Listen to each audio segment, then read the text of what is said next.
తన వ్యాపార భాగస్వామిని చంపారనే ఆరోపణలపై భారతీయ నర్సు నిమిషా ప్రియాకు యోమాన్ సుప్రీంకోర్టు మరణశిక్ష విధించింది.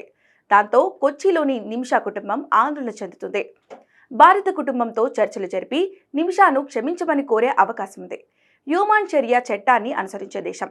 షరియా చట్టాన్ని అనుసరించే దేశాల్లో ఒకవేళ బాధిత కుటుంబం నుంచి దోషులు క్షమాభిక్ష పొంది ఆ కుటుంబానికి పరిహారంగా బ్లడ్ మనీ చెల్లిస్తే ఆయా ప్రభుత్వాలు మరణశిక్షను రద్దు చేస్తాయి.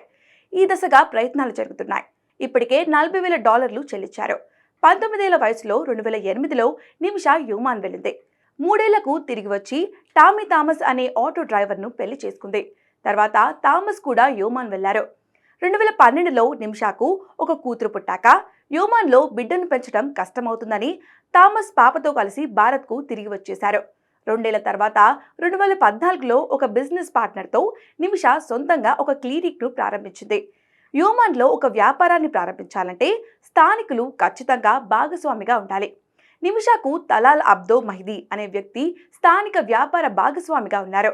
ఢిల్లీ హైకోర్టులో దాఖలైన పిటిషన్ ప్రకారం నిమిషా కూతురు బాప్టిజం కోసం భారత్కు వచ్చినప్పుడు మహిదీ కూడా ఆమెతో వచ్చారు. నిమిషా ఇంటికి వెళ్ళినప్పుడు తన పెళ్లి ఫోటోలను మహిదీ దొంగలిచ్చారు. తర్వాత నిమిషాతో తనకి పెళ్లైనట్లు చిత్రీకరించారు. నిమిషాను చిత్రహింసలు పెట్టి క్లినిక్ ఆదాయం మొత్తం అక్రమంగా తీసుకునేవారనే ఆరోపణలు కూడా మహిదీ మీద ఉన్నాయి.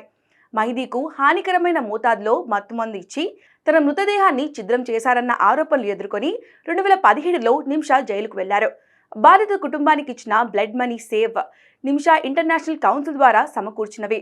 యోమాన్ చట్టాల వల్ల థామస్ కానీ సేవ్ నిమిషా ఇంటర్నేషనల్ కౌన్సిల్ కానీ బాధిత కుటుంబాన్ని నేరుగా ఆశ్రయించలేవు. భారత ప్రభుత్వ సహకారం లేకుండా అది సాధ్యం కాదు. నిమిషా తిరిగొస్తుందన్న ఆశ థామస్కు ఇంకా ఉంది.